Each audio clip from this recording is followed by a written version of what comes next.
ఉద్యోగులకు 2000 కోట్ల బకాయిలు విడుదల, జీపీఎస్ 100% చెల్లింపు. 2025 మే వరకు కమ్యూటేషన్ పెండింగ్ బిల్లులు క్లియర్. ఇచ్చిన మాట ప్రకారం 100 రోజుల్లో 6000 కోట్లు చెల్లించేలా ముందుకు. ప్రభుత్వ ఉద్యోగుల దీర్ఘకాలిక బకాయిల చెల్లింపులో భాగంగా తొలి విడత 2000 కోట్ల నిధులను రాష్ట్ర ప్రభుత్వం విడుదల చేసింది. ఈ మేరకు ఆర్థిక శాఖ ముఖ్య కార్యదర్శి సందీప్ కుమార్ సుల్తానీ శుక్రవారం ఉత్తర్వులు జారీ చేశారు. CM Revanth Reddy, deputy CM బట్టి విక్రమార్క గతంలో ఉద్యోగ జేఏసీ నాయకులకు ఇచ్చిన హామీ మేరకు 100 రోజుల్లో మొత్తం 6000 కోట్ల పెండింగ్ బిల్లులను చెల్లించాలనే లక్ష్యంతో ఈ నిర్ణయం తీసుకున్నారు. 150 మీటర్లు 125 టీఎంసీలు తుమ్మిడిహట్టి బ్యారేజీ నీటి లభ్యత అంశం కొలిక్కి. హైడ్రాలజీ ప్రాథమిక సిమ్యులేషన్ స్టడీస్ పూర్తి. 140 మీటర్ల ఎత్తుతో నిర్మిస్తే వచ్చేది 55 టీఎంసీలే. 149 మీటర్లతో 77 టీఎంసీల నీళ్లు. ఫ్రీ ఫిజిబిలిటీ రిపోర్ట్ దాదాపు రెడీ, మరో వారంలో పూర్తయ్యే ఛాన్స్ అట. అభ్యంతరాలు తెలిపిన వాళ్ళతో నేడు సమావేశం తెలుపుతారు. మరి ఏం కథ ఏమవుతుంది, లాస్ట్కి ఎంత ఫైనల్ అవుతుందనే చూడాలి. రాబోయే 5 ఏళ్ళు మంటేనట. సగటు టెంపరేచర్లు 1.9 డిగ్రీల దాకా చేరే ఛాన్స్, WMO హెచ్చరిక. 2027-28లలో పరిస్థితులు తీవ్రంగా ఉంటాయని వార్నింగ్. ఇండియా సహా ప్రపంచమంతా ఎండలు ఎక్కువ, వర్షాలు తక్కువ. యాన్యువల్ టు డెకేడల్ క్లైమేట్ అప్డేట్ పేరిట రిపోర్టు. భూమి మీద చెట్లు అనేవి తగ్గిపోతున్నాయి, గ్లోబల్ వార్మింగ్ పెరిగిపోతుంది, వాహనాల సంఖ్య పెరుగుతుంది, ఏ రకంగా చూసుకున్నా కాలుష్యం పెరుగుతుంది. ఇంకా ఎండల తీవ్రత పెరగక ఎట్లుంటుంది. కాబట్టి సాధ్యమైనంత వరకు ఎవ్వరందరూ చుట్టూ చెట్లు పెంచుకోవాలి, ఇంకా వేరే ఆప్షనే లేదు.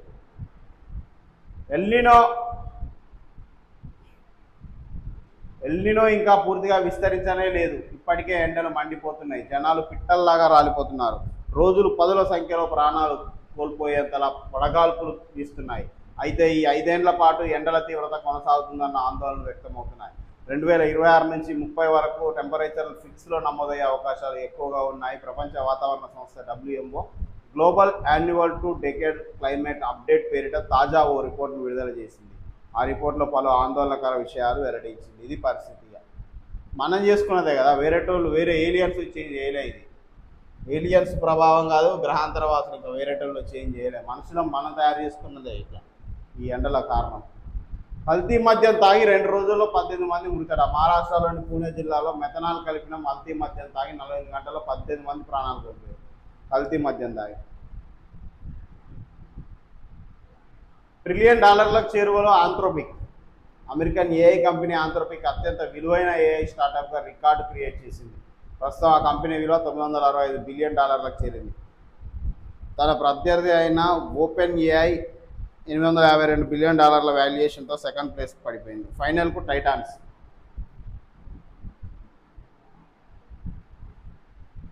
నైరుతి ఆలస్యం, వారం తర్వాతే కేరళలోకి రుతుపవనాలు. వెస్టర్లీస్ తక్కువ ఎత్తులో ఉండడమే కారణం. El Nino effect, pre monsoon showers లేకపోవడంతోనూ ప్రభావం. మన రాష్ట్రంలోకి జూన్ 10 నాటికి వచ్చే అవకాశం.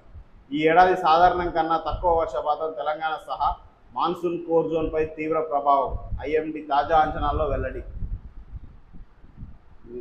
ఈ జూన్ 10 తర్వాత మన రాష్ట్రంలోకి వచ్చే అవకాశం ఉంది. కానీ టెంపరేచర్లు మాత్రం మామూలుగా లేవు. డైలీ వడ్లు కొనాలని కేంద్రంపై ఒత్తిడి తేండి. ధాన్యం కొనుగోలుపై బీజేపీ నేతలకు మంత్రి ఉత్తమ్ సవాల్.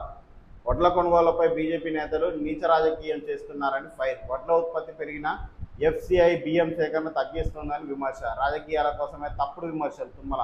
పెట్రోల్ డీజిల్ ధరల నుంచి దృష్టి మళ్లించడానికే పొన్నాం. ఇంటర్నెట్ వాడకంలో మన మహిళలు ఫాస్ట్ అట. 26% నుంచి 65% చేరిన మహిళల నెట్ వినియోగం. 5 ఏళ్లలో మహిళల ఇంటర్నెట్ వాడకంలో విప్లవాత్మక మార్పులు. ఆర్థిక కుటుంబ నిర్ణయాలు సైతం కీలకంగా మారుతున్న మహిళలు. మగవాళ్ళలో 50% నుంచి 87.3% ఇంటర్నెట్ వాడకం పెరుగుదల. రాష్ట్రంలో 82% ఫ్యామిలీలకు ఆరోగ్య బీమా.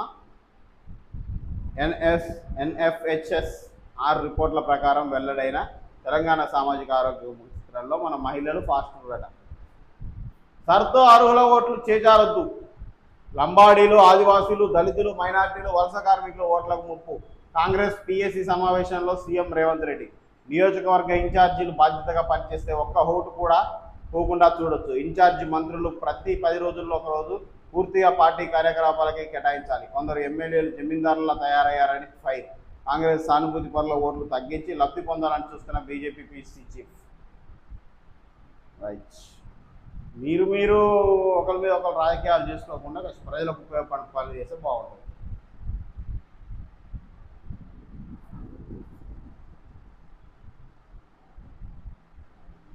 నీట్ పేపర్ లీకేజీతో యువతకు తీవ్ర మానసిక క్షోభ, ఎన్డీఏపై సుప్రీంకోర్టు ఫైర్. ఇంత నిఘా పర్యవేక్షణ యంత్రాంగం ఉన్న పేపర్ ఎలా లీక్ అయింది? కేసు దర్యాప్తును కొంతకాలం మేమే పర్యవేక్షిస్తాం. పరీక్షల నిర్వహణపై యూపీఎస్సీని చూసి నేర్చుకోవాలని హితవు. ఆన్లైన్ విధానంపై అఫిడవిట్ దాఖలు చేయాలని కేంద్రానికి ఆదేశం. తదుపరి విచారణ జూలై 2వ వారానికి వాయిదా. ఇంత అప్డేటెడ్ టైంలో ఉన్నాం మనం. ఇప్పుడు కూడా పేపర్ లీక్లో పాల్పడితే, పేపర్ లీకులు జరుగుతాయి. ఇంక ఎందుకండి? వాళ్ళని కఠినంగా శిక్షించకుండా ఈ డ్రామాలు అన్నీ చేయడం వల్ల యూజ్ ఉంది? రిజర్వ్ చేసిన కేసుల్లో 3 నెలల్లోపే తీర్పు ఇవ్వాలి. హైకోర్టుకు సుప్రీంకోర్టు సూచన. తీర్పుల జాప్యంతో కక్షిదారులు కోలుకోలేని నష్టం. స్వేచ్ఛ బెయిల్స్పై అదే రోజు లేదా మరుసటి రోజు ఆర్డర్ ఇవ్వాలని సూచన. స్వచ్ఛందంగా సెక్స్ వర్కర్గా మారడం నేరం కాదు. వారిని వేధించొద్దు. వారిపై దాడులు, క్రిమినల్ కేసులు పెట్టడం చట్టవిరుద్ధం. స్వచ్ఛంద లైంగిక వృత్తి, అక్రమ రవాణా మధ్య తేడాను గుర్తించాలని కామెంట్. ఇప్పుడు ఈ విషయాన్ని ఎట్లా అర్థం చేసుకోవాలనేది చాలామందికి అర్థం కాని విషయం.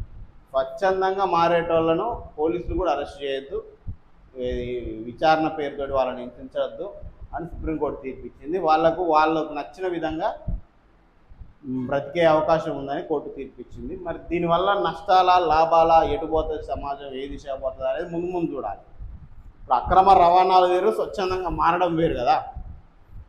దానికి సున్నితమైన తేడా ఉంది. దాంట్లో గమనిస్తే విశ్లేషణాత్మకంగా అర్థమవుతుంది ఏంది అనేది. కాబట్టి అది చూడాల్సి ఉంది మనం ముందు ఏం జరుగుతుంది.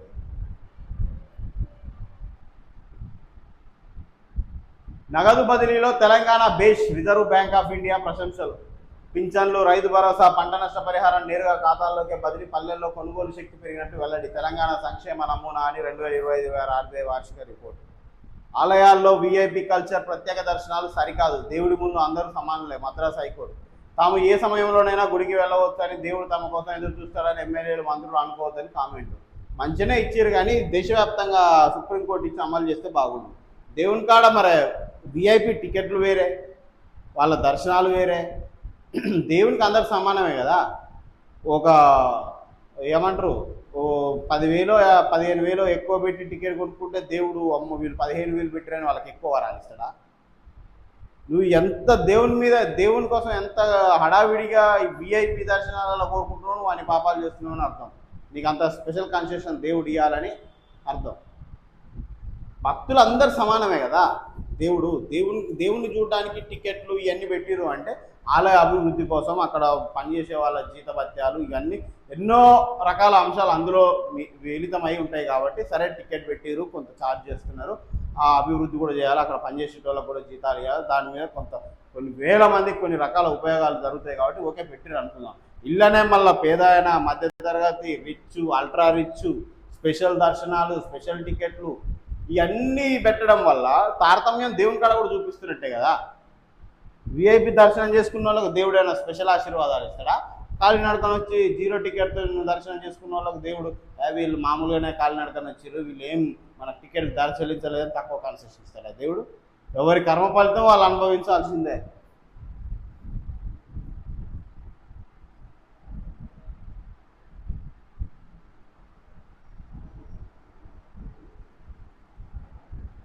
అప్పులతో ఏర్పాటు చేసే డిస్కామ్తో ప్రయోజనం లేదు కవిత. రైతు డిస్కామ్ వస్తే రైతుల నోట్లో ఎంట్రీని పోసినట్టేనని టీఆర్ఎస్ చీఫ్ కల్వకుంట్ల కవిత అన్నారు.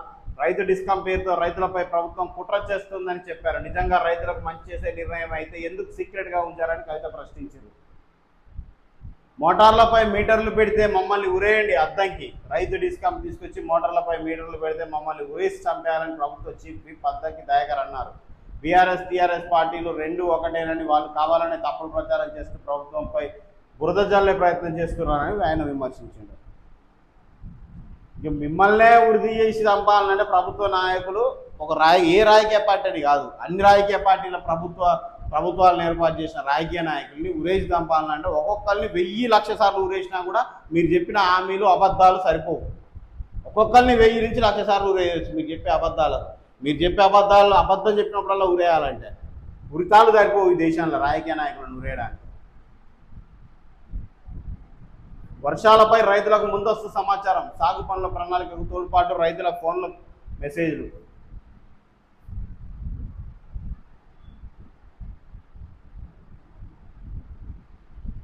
సర్తో అరువుల ఓట్లు చేజారద్దు. గాంధీ భవన్లో రాజకీయ వ్యవహారాల కమిటీ సమావేశంలో మాట్లాడారు పిసిసి చీఫ్ మహేష్ గౌడ్, పక్కన సీఎం రేవంత్ రెడ్డి తదితరులు.